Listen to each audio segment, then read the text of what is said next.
if Mbappe was to come to England, the place he thinks he'd come is Arsenal.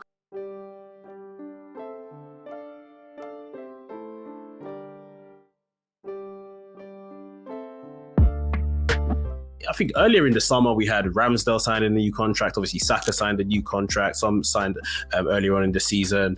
Martinelli had signed this past week. It's been Wanyeri, the youngster that we saw come on earlier on in the season, given an opportunity. He's been ever present in the under-18s, and of course we saw the quote-unquote return to the club of Reece Nelson, because his contract did end and he re-signed. And of course, Big Bill William Saliba has signed his long-term future as well. Iga, will come to you first, yeah. What do you believe is the key for Arsenal retaining all these players? Because it's all well and good, spending all the money that we have spent this summer, possibly even after a period of now, maybe selling a few, we might spend a bit more. But the guys that are committing to the club now, all the young players, the first team players, but they're young players, and then of course Wanyeri, like we said. What do you think is the key to Arsenal keeping them? The key to Arsenal keeping, these young players is you can't say trophies, you can't say winning. What you can say is Mikel Arteta and his transformation of the club, because he's now gotten the team in the right direction where you can see the end line. We've gone from one of the youngest teams in the league to one of the best young teams in the world.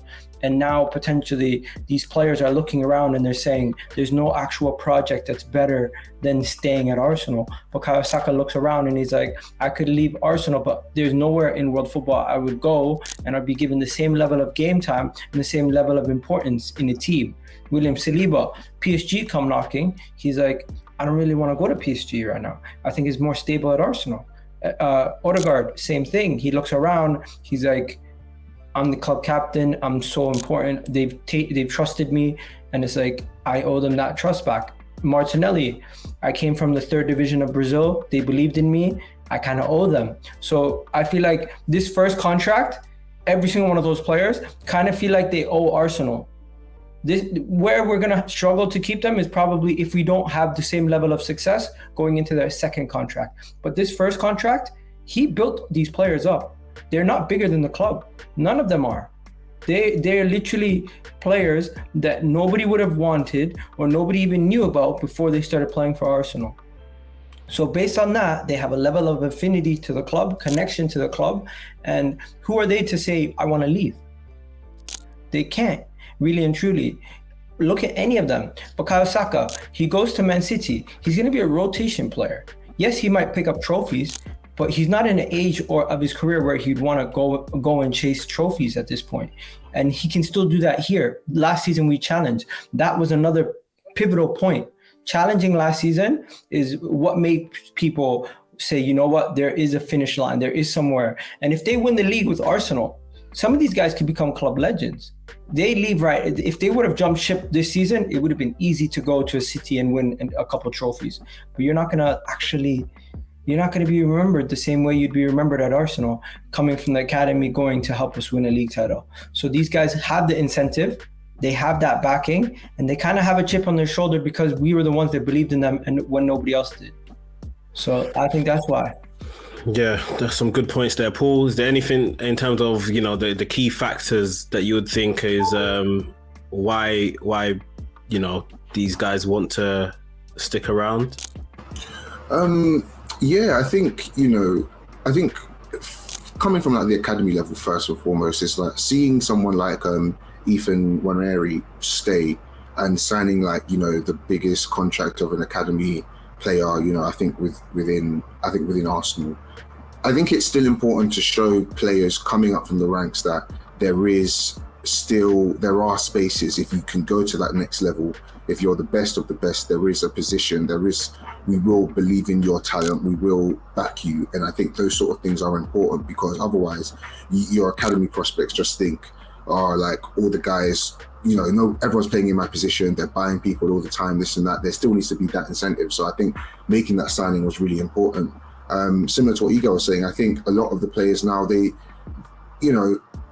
they've gotten this opportunity, they've gotten this stage to play because we've kind of pushed this youth, and it pushed them to second place. I think it'd be stupid for any of them to think about leaving when they were so close to doing something which would have been not unprecedented, but they would have gone down as legends, all of them. Yeah. To bring the first title since 2004, and whatever other trophies. So I just think they can all see that the club is on an upward trajectory.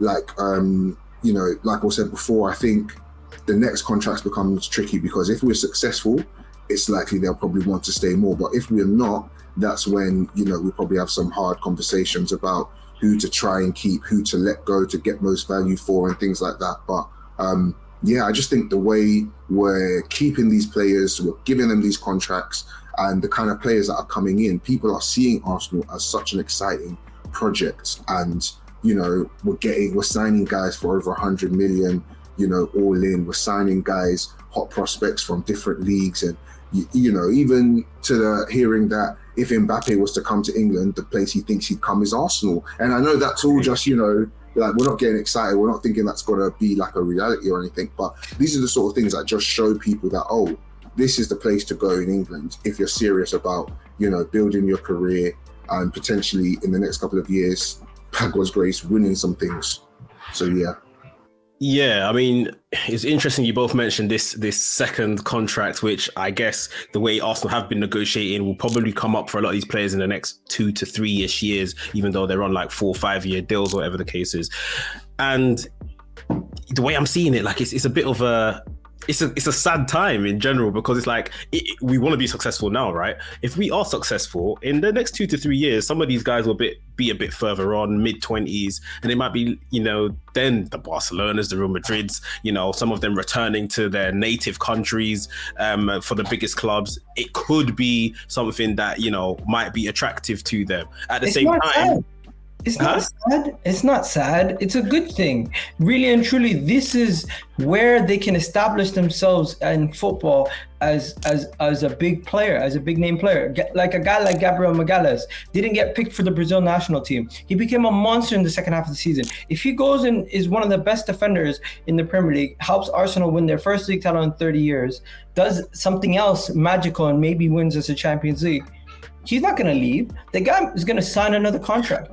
Well, I mean, that's my other side of the coin. That's literally it. Like you want them to stay, but then, as they get older, some of them, we can't lie, Real Madrid Galacticos is still a thing. Even though Real Madrid have seemingly even moved away from that kind of model, it is still a thing. And if those kind of clubs come knocking, you never know who might think, well, I want Real Madrid on my CV before I hang up my boots. I want Barcelona on my CV before I hang up my boots. So even, like I say, even if we have that period of success, some of these guys, which especially aren't from England, they owe us, and they would have paid us back in trophies, we hope. They may still look to move on and go to these, some of Europe's elite is what I mean.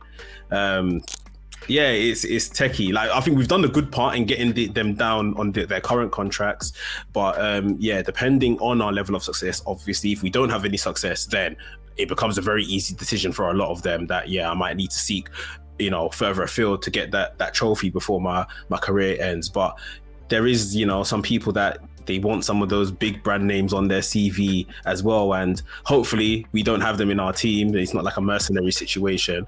But even just on you're talking like we're not going to win nothing this season. No, I'm not talking like that. I'm just talking like we've seen it. Like, okay, I'm trying to think of, we know like Thierry. We know Thierry left because we didn't win the Champions League, so that's what he went to win. But there's players that still, they win everything at a club. Do we have anyone Mbappe level on our team, bro? Not in terms of world class.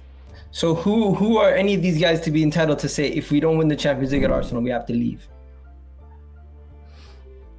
Yeah.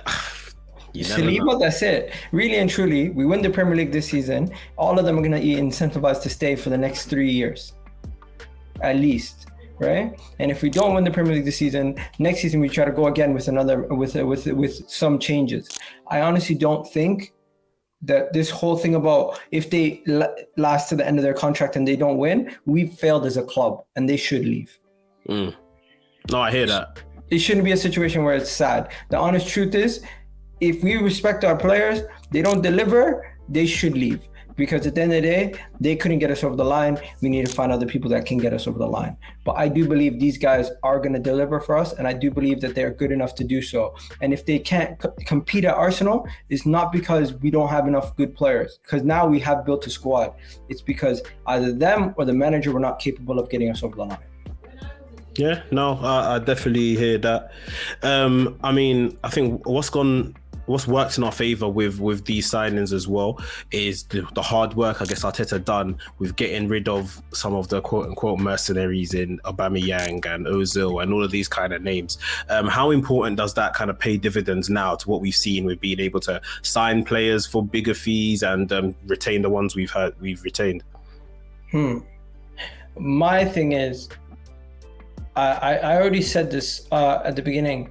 I feel like it's more about the culture that he built and the understanding that you have such a big role in the squad. I feel like all the players feel like Mikel Arteta has played a massive part in their careers, so they might feel some level of that they're indebted to him. Is that what you're asking, or what are you saying? Yeah, I mean, I think there's that as well, but I mean the importance of getting rid of the guys that were on the big contracts, not necessarily doing anything. That allows us to spend money. If we don't get rid of these big contracts, we don't spend money, we would still have Aubameyang on our books. Am I wrong? Yeah, no, you're probably right. Yeah. Instead he's on Chelsea's bench living life. Getting paid handsomely, but yeah, not playing football at all. I love it. Yeah, man. Arteta, his team, all those guys, they've done a really, really good job, securing all these contracts as well. It's not easy, but it sounds easy that, the way you put it as well, in terms of the prospect of what we're offering in terms of the best projects in Europe. But yeah, it's hard work.